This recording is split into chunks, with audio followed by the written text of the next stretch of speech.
ఏసయ్యా నీ బంగారు కొందనాలు సాక్ష్యాలు చెప్పిన బిడ్డల కుటుంబాలు చుట్టూ కలిసివేయండి. వారి పక్షాన మిన్నైన దీవులు ఆశీర్వాదం దయచేయండి. సహోదరుడికి గర్వం తగ్గించను, అలాగే ఒక్కొక్క కారు నుంచి విడిపించండి. ఎటువంటి బలహీనత లేకుండా చక్కని ఆరోగ్యం దయచండి. ఆ కుటుంబంతో రక్షణ భాగ్యులకు మీరు నడిపించి నీ సాక్షులుగా విడుదల నిలబెట్టుకునండి. అయినా మా పక్షాన్ని కూడా రాజ్యమార్గంలో మేము నమ్ముచున్నాం, సహాయించండి. ఇంకా మీనైన పనులు ఈ పనిలో జత పరివారిగా నేను మీకు నమ్మకస్తులుగా పరిపూర్ణ సేవకులాగా మీరు సహాయం చేయండి. చేయించిన ప్రతి పనులు ముప్పుదంతులు కలిపి దయచేసి ఆయన నీకు నమ్మకస్తులుగా ఉంటాకు సహాయం చేయండి. ప్రాంత భాగంలో కలుచుండగా వాక్యంలోని మరమాలను మూలంగా నాకు మాకు తెలియచేయండి. ఒట్టివాడిని మట్టివాడికి నిలబడుచుండగా కొద్ది నిమిషాలను చిరు చాటున మరుగుపరిచి మా నోటిని మీ బోరగా వాడుకున్నాడు. వినగలిగిన చెవులు గ్రహించేది నాకు మాకు దయచేయండి. మైకి యంత్రం ద్వారా ఇంటున్న బిడ్డలందరూ కూడా గ్రహించుకునే శక్తిని బలం దయచేయండి. ఒట్టివాడిని మట్టివాడికి నిలబడుచుండగా ఈ కృప చేత నన్ను మమ్మల్ని వాడుకున్నాడు. మీరు చెప్పిన ప్రభావ నిలబడి వారు మాత్రమే మాట్లాడేవారు మీరు కదా. గడియలో పరిశుద్ధాత్మదేవుడు మాట్లాడతారని చెప్పారు ప్రభావ. పరిశుద్ధాత్మదేవ మీరే నాతో మాతో మీరు మాట్లాడాలి. మా హృదయాలకు కావాల్సిన వర్తమానం మాకు దయచేసి మీ నామానికి మహిమకరంగా మేము జీవించిన పెద్దమైన వాటి మరొదను నీరు కట్టి ఫలింపు దయచేయండి. మీరే మా దేవుడు సజీవుడు రుజువుపరచు. యేసుక్రీస్తు నామంలో అడిగి వేడుకుంటున్నాం తండ్రి, ఆమేన్. మంచిదండి, మీ అందరికీ వందనాలు. అందరం కూర్చున్నట్లయితే మన పరిశుద్ధ గ్రంథం నుంచి ప్రసంగి గ్రంథము 5వ అధ్యాయము మొదటి నుంచి చదువుతున్నాం. నీవు దేవుని మందిరమునకు పోయినప్పుడు నీ ప్రవర్తన జాగ్రత్తగా చూచుకొను. బుద్ధిహీనులు అర్పించినట్లుగా బలి అర్పించుట కంటే సమీపించి ఆలకించుట శ్రేష్టము. వారు తెలియకే దుర్మార్గపు పనులు చేయుదురు. నీవు దేవుని సన్నిధిని అనాలోచనగా పలుకుటకు నీ హృదయమును త్వరపడనీక నీ నోటిని కాల్చుకొనుము. దేవుడు ఆకాశమందున్నాడు, నీవు భూమి మీద ఉన్నావు. కావున నీ మాటలు కొద్దిగా ఉండవలను. చాలండి, చాలండి. ఈ ఆఖరి మాటను అండర్లైన్ తీసుకున్నాను. ఏమంటున్నాడు? దేవుడు ఆకాశమందున్నాడు, నీవు భూమి మీద ఉన్నావు. కావున నీ మాటలు కొద్దిగా ఉండవలను. ఈ ఒక్క మాటను అండర్లైన్ చేసుకుని మన హృదయంలో బదిలీపరుచుకోవాలి. ఎందుకంటే కొద్దిగా మాట్లాడతామండి. నిజంగా మాట ఒక మాటలో ముగిస్తాం కదన్నా. ఒక మాటలో మంచిదైనా చెడ్డదైనా మాట్లాడుతూ ఉంటాం. కానీ దేవుడు అంటున్నాడు, విస్తారమైన మాటల్లో దోషం ఉండక ఖచ్చితంగా దోషం ఉండదు. ఎందుకంటే మాట్లాడుకునే మాటలు మనం మంచి మాటలైతే కొద్దిగా మాట్లాడాలి. నా గురించి నీకు, నీ గురించి నాకు చెప్పుకునే మాట్లాడుకోండి కొద్దిగా. మనం మాట్లాడుకునేది విస్తారమైన మాటలు. ఎందుకంటే మనవి కావు. ఊళ్ళోయి, మన మండలంలోయి, మన దేశంలో అన్నీ మాట్లాడుకుంటాం. ఒకడు ఉంటాడు చూడండి, ఏదైనా చిన్న మిస్టేక్ జరిగింది అనుకో, పెట్రోల్ విషయంలో రేపు ఆడంతేనండి, ఆడెక్కితే అది నేనైతేనా. వాడెక్కితే వాడిదే. మన ఇంట్లో మనకు సరిలేదు. వాస్తవంగా మాట్లాడుకోవాలంటే మనం దేశం దాకా వెళ్ళి మాట్లాడతాం. రాజకీయాల విషయంలో రాష్ట్రంలో సీఎం గురించో ఎమ్మెల్యే గురించి ఎట్టాడంటే. ఎందుకు తిరిగి చూసుకుంటే మన ఇంట్లో మనకి సరైనటువంటి స్థితి లేదు. మన ఇంటి గురించి మనకు అవగాహన లేదు. మనం ఎలా ఉంటే నా కుటుంబాన్ని నేను పోషించుకోగలను, నేను ఎలా బ్రతికితే నా బిడ్డలు నేను మంచిగా పెంచగలను, నేను ఎలా ఉంటే నా భార్య నేను కలిసి ఉండగలమని ఒక అవగాహన మొదట మనకే లేదు. కానీ మనం ఎదుటి వారి గురించి, మన దేశంలో ఉన్న వారి గురించి మాట్లాడుతుంటాం. అవునా? మన సమస్యలు మనకు తీరవు. మన సమస్యలను కూడా వచ్చి తీర్చాలి మనకి. కానీ మనం ఎదుటి వారికి అనేకమైనటువంటి సలహాలు చెప్తాం. ఎందుకో తెలుసా? విస్తారమైన మాట ఏదో గొప్పగా చెప్పుకుంటాం మనం. కానీ ఎప్పుడైతే మనం కొద్దిగా మాట్లాడతామో అది చాలా సంతోషంగా ఉంటుంది. చూసిన వారు ఏమైనా అనుకోండి. అయితే ఆయన మనతో ఉంటే మనము వెతకు కలిగి ఉంటాం. ఆయన చూస్తున్నాడు అనేటువంటి ఒక భయము కలిగి ఉండాలి. ఆయన ఏం చేస్తున్నాడంటే, దేవుడు ఆకాశం అందున్నాడు, నీవు భూమి మీద. ఆకాశం అందున్న వారికి, పైన ఉన్న వారికి, కింద ఉన్న వారికి కనపడతారా? కనపడలేదు. ఆయన పాదాల మీద మనం ఉన్నాం. ఆయన మనం చూస్తున్నాడు, మన మాటలు చూస్తున్నాడు, మన ప్రవర్తన చూస్తున్నాడు, మన ఆలోచన గ్రహించేవాడు, మన నడవడికలు చూస్తున్నాడు, మనం చేసే క్రియలు, పనులు అన్నీ చూస్తున్నాడు. మనుషులు చూడట్లేదు, మనం మనుషులు చూస్తున్నాం. నన్ను ఎవరైనా చూస్తున్నారా? నేను తప్పు చేస్తున్నాను, నన్ను ఎవరైనా చూస్తున్నారా? నన్ను ఎవరైనా వింటున్నారా? నేను బూతులు మాట్లాడుతున్నాను, నేను ఎవరైనా చూస్తున్నారా? నేను దొంగతనం చేస్తున్నాను, నన్ను ఎవరైనా చూస్తున్నారా? నేను చెడ్డ పనులు చేస్తున్నాను అని మనము మనుషులని, చుట్టూ ఉన్న మనుషులను చూస్తున్నాం. కానీ ఆకాశం ఉన్నటువంటి దేవుణ్ణి ఎప్పుడైనా చూసామా? నన్ను దేవుడు చూస్తున్నాడేమోనని ఇంట్లో ఉండి పాపం చేస్తాం తలుపేసుకుని. కానీ ఆయన అంతరంగాన్ని పరిశీలించేవాడు. ఆయనకి మరుగైనదంటే ఏది లేదు. మనం తలుపులు వేసుకుని నన్ను ఎవరు చూడట్లేదు, మనుషులు చూడట్లేదు అంతే. మనుషులు చూసిన ఒకటే చూస్తే ఆ కాసేపు హేళన చేస్తారేమో, ఆ కాసేపు శారీరకంగా కొడతారేమో, కానీ దేవుడు ఇచ్చే శిక్ష యుగ యుగములో ఉంటుంది. అది ఆ శిక్ష ఎక్కడంట? యెహోవా ఇచ్చే శిక్ష యుగ యుగాలు ఉంటుందంట. 1000 సంవత్సరాలు ఉంటుంది ఆ తర్వాత శిక్ష అంతే అనేటటువంటి దేవుడు. 5వ నుంచి, నీవు దేవుని మందిరంలోకి పోయినప్పుడు నీ ప్రవర్తన జాగ్రత్తగా చూసుకొను. బుద్ధిహీనులు అర్పించినట్లు వాళ్ళు అర్పించుట కంటే సమీపించి ఆలకించుట శ్రేష్టము. నీకు అది ఇస్తానయ్యా, నేను ఇది చేస్తానయ్యా, అది చేస్తానంటాం. కానీ వాక్యాన్ని విని వాక్యానుసారంగా మాత్రము నడుచుకోవాలి అంటాడు. అదే, నువ్వు బలి అర్పించుట కంటే సమీపించి ఆలకించుట ఎంతో. ఆలకిస్తామండి, దేవుని మాట వింటామా? వింటున్నామా? దేవుని మాట వినట్లేదు. దేవుడికి ఏదో ఇస్తే, నీకు ఇస్తే నాకు ఇస్తావు కదా అన్నట్లు అయిపోయింది. కానీ దేవుడు అలాంటి వాడు కాదు. మన తండ్రి నువ్వు ఇస్తే ఇచ్చేవాడు కాదు. ఆయన నువ్వు ఇస్తే తీసుకున్నాడు కాదు. ఆయన అంటున్నాడు, నువ్వు బలులు అర్పించడు కానీ నీవిచ్చే దేవుడు నాకు పొదువా? అడవి పక్షులన్నీ నావి కాదా? అడవి జంతువులు నావి కాదా అంటున్నాడు ఆయన. ఈ లోకంలో ఉండే జంతువులు, అడవిలో ఉండే జంతువులన్నీ ఆయన బలి కావాలి అనుకుంటే ఆయన తీసుకోడా? కానీ ఆయన బలులు కోరేవాడు కాదు. ఆయన కోరే బలి ఏంటో తెలుసా? పాడైపోయిన నీ హృదయాన్ని నాకు ఇవ్వంటున్నాడు ఆయన. అదే ఆయనకి ఇచ్చేటువంటి నిజమైనటువంటి అర్పణ. బలి అంటే అర్పించడమే బలి. అదే బలి. మామూలుగా బలి అంటే అర్పణ, అర్పించడం. అంటే ఆయన అంటున్నాడు, నీవు నాకు బలి ఇచ్చడం కంటే నీ పాడైపోయిన హృదయాన్ని నాకు ఇవ్వు, దాన్ని నేను అర్పణగా స్వీకరిస్తా. అప్పుడు నీకు మంచి మార్గాన్ని ఇస్తాను. నీకు పాడైపోయిన హృదయాన్ని మంచి హృదయంగా మారుస్తా. నీ దుర్వాసన కొట్టి నీ హృదయాన్ని పరిమళ వాసనగా చేస్తా. నిన్ను ఎక్కడికి వెళ్ళినా ఘనత పొందేవాడిగా చేస్తా. నిన్ను నలుగురిలో తలగా ఉంచుతా అంటున్నాడు ఆయన. డబ్బుంటేనే గొప్ప రాదండి. డబ్బున్న తిట్టేవారు లేరా? డబ్బును కూడా తిట్టించుకునే వాళ్ళు లేరా? బోళ్ళు మంది ఉన్నారు. అక్కడ దానికి ఎవరినైనా సరే ముందు డబ్బున్నవాడు కనపడితే ముందు పోకూడదు, నమస్తే అన్న అంటాం. నాడు ఎలాగానే నిజంగా చెప్పండి, ఎవరు మీరు ఎప్పుడు తిట్టుకోలేదా? డబ్బున్న వాళ్ళు చూసి అన్న అన్న అన్న మావ మావ అన్నాక అది వెళ్ళిపోయాక అంత సన్నాసి గోలేడు ఎప్పుడు తిట్టుకోలేదా? ఎవరో దాకా ఎత్తు. ఎందుకని? ఆ వ్యక్తిత్వం మంచివాడైతే వాడు లేనివాడైనా గౌరవిస్తాం. అయితే వ్యక్తిత్వం మంచిదై ఉండాలి, మంచి మనసు అయి ఉండాలి. దేవుని సన్నిధికి వచ్చినప్పుడు మనం మాట్లాడే మాటలు, మనం చేసే పనులు, మన క్రియలు, మన తలంపులు చాలా పద్ధతిగా ఉండాలి. అంటాడు దేవుని మందిరం నాకు వచ్చినప్పుడు. ఏది ఇదే కదా దేవుని మందిరం? ఇదేనా? ఇదేంటి ఇది?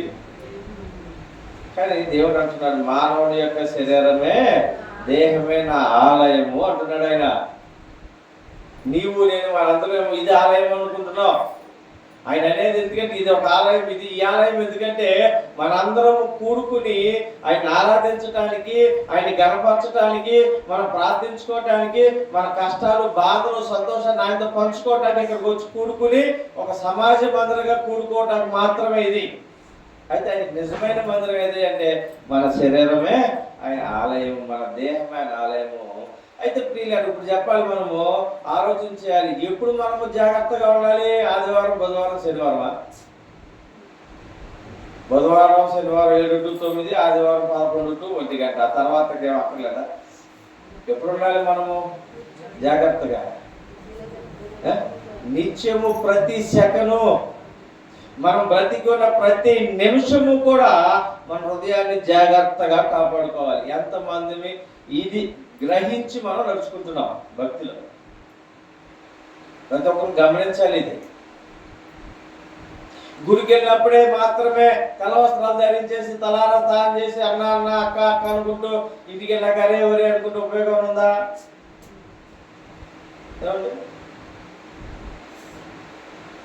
మనము మంచి చెడులు తెలిసిన వారిని దేవుడు మనకి మంచి అవగాహన ఇచ్చాడు. ఆయన బిడ్డలుగా రూపొందించుకుని ఏది మంచో ఏది చెడో చూపించాడు.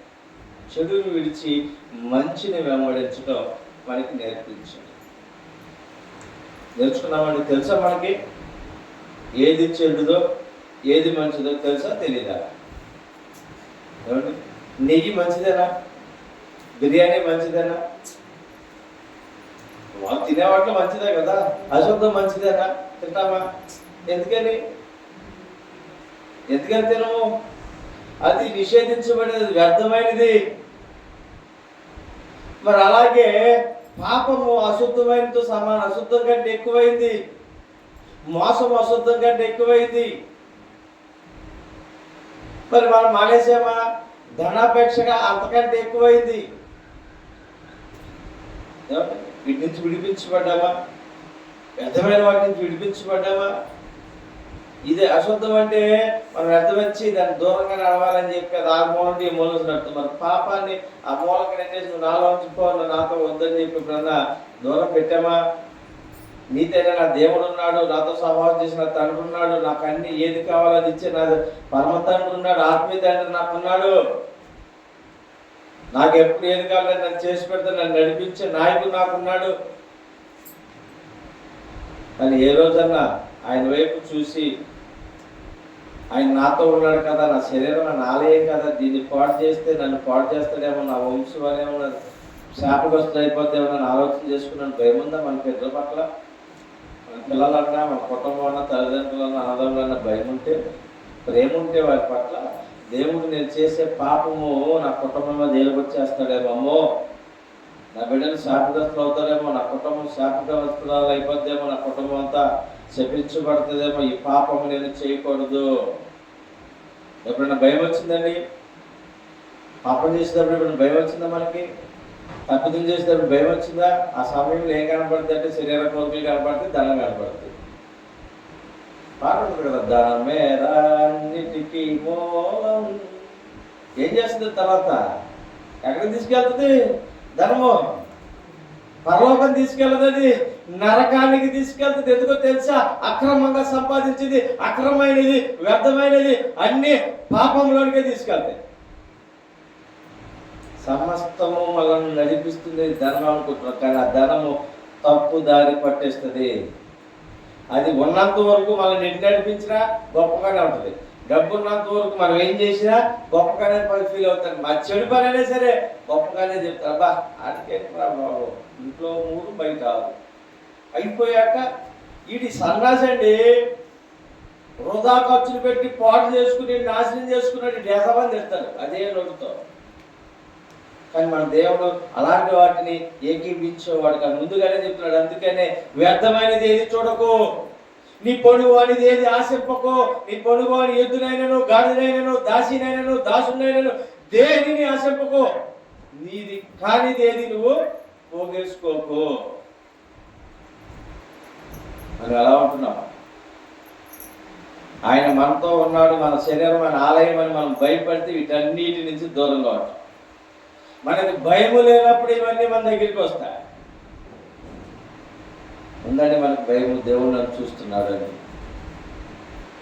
మనం ప్రార్థన చేస్తుంటాం. ప్రభు నీ దూతలను మాకు కావలిగా ఉంచు, ఎటు వెళ్ళినా కంచిగా వేయాలి. మరి ఆ దూతలు మనతో మనం చేసే క్రియలు అది చూస్తున్నాయి.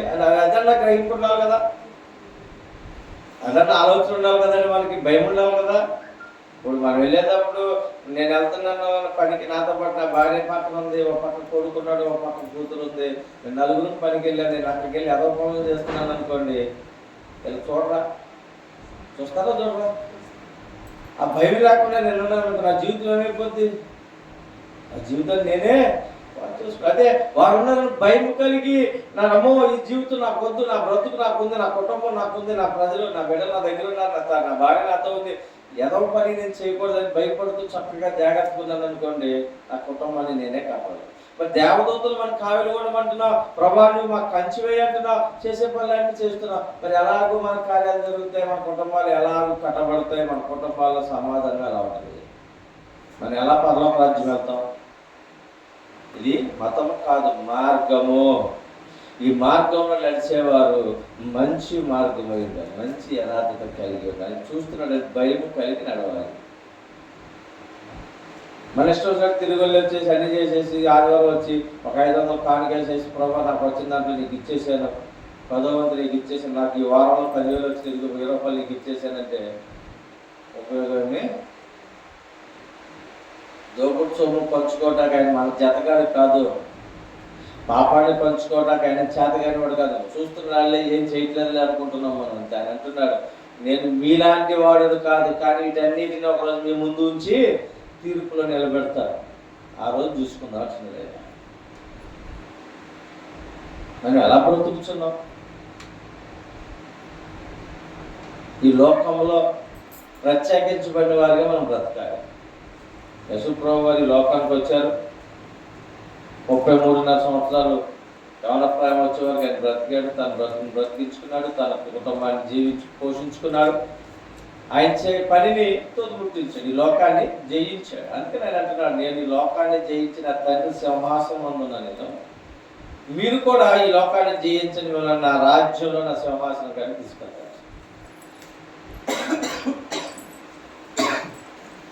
అయితే మనం ఏం చేయాలంటే, ఆయన నాతో ఉన్నాడు అని భయం కలిగి మనం భక్తి చేయాలి. భయం లేని భక్తి మృతముతో సమానమాట.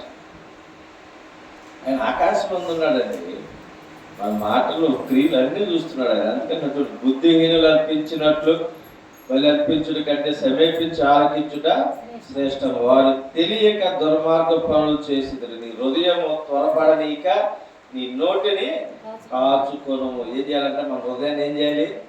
త్వరపడనీయకూడదు. వెళ్తానగా ఇక్కడ చర్చిలో కూర్చున్నా సరే, ఇట్లా ట్రాక్టర్ వెళ్ళింది అనుకోండి, నేను వాక్యం చెబుతున్నాను, ట్రాక్టర్ వెళ్ళిన టెంపర్ గానే పెట్టుకుని ఏది మనసు స్పీడ్గా నోట్లో వచ్చేస్తుంది? వాక్యమా?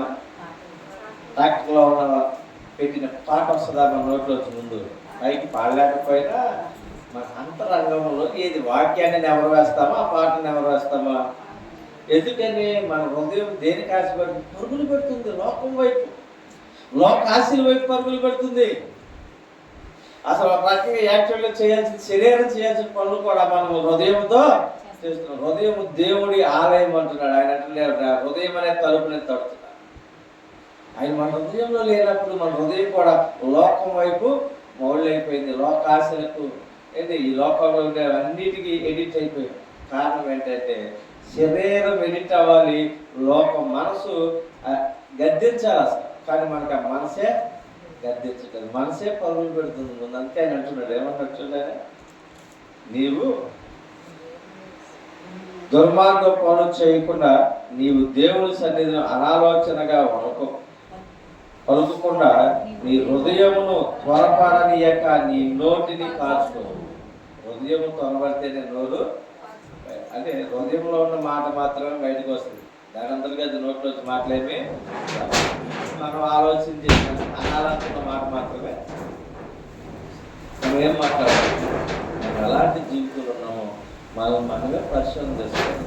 మన స్థితిగతులు మనకు తెలుసు, మన పరిస్థితులు మనకు తెలుసు. అన్ని విషయాల్లో ఆయనకి నమ్మకత్వం కలిగి ఉండాలి. ఈ లోకంలో అనేక సమస్యలు ఉంటాయి. మనిషిగా పుట్టినాక ఏ మతం వారికైనా, ఏ కులం వారికైనా సమస్యలు అనేవి ధనవంతులైనా పేదవాడైనా అందరికీ వస్తాయి. సమస్యలు తప్పిపోవడం సహజం, కానీ ఆ తప్పిపోయిన దానిని వెంటనే సరి చేసుకోవటం మంచిది. తప్పిపోవటం అంటే మాటల్లోనే కానీ క్రియల్లో కాదు.